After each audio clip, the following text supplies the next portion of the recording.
This is Garrett Fry, the 3D digital map painting sequence lead for the construction site sequence. We're taking a look at shot 648. So let's go ahead and play that. So you can see we're down low and we start to pan up here. And there's a bunch of area here that we're going to be filling with construction site material. And it gets kind of close to camera. So we've got this whole area right here that you would be filling in.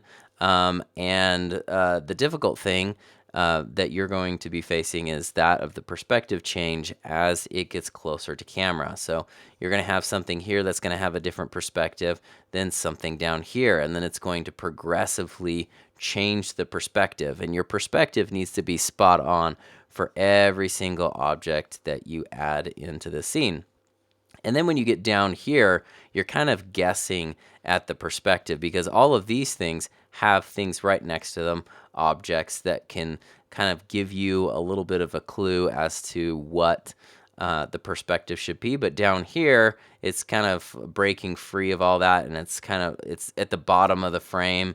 And so you're going to have to really kind of be that perspective detective and figure out what exactly things should look like down here.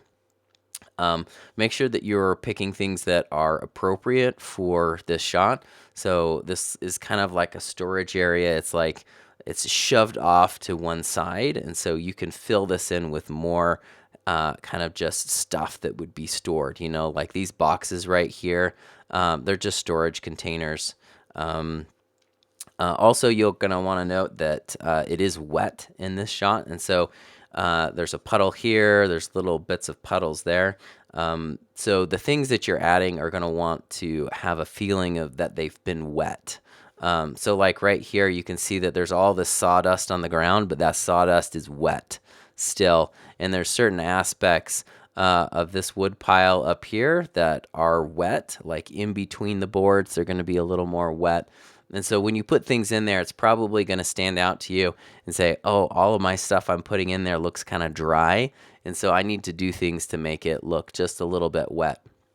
And just so you know, there's some things that are going to be drying quicker than other things. And so this is going to be a lot more dry than this wood here. So you can see right here in this area, let me clear this, like right there in that area, that right there is wet wood. And it's right there at the joint, and it's a little bit darker, a little more saturated, has a little more contrast in that area. So, so you can really make your objects appear as if they're wet through adjustment layers. So there's some things to consider when doing this shot. Before you jump into your shot, it's a good idea to review the library of construction site materials. Do a bunch of quick matte painting tests by dragging photos into your shot and doing quick integrations. You will soon be able to discern the appropriate reference you should use for your shot.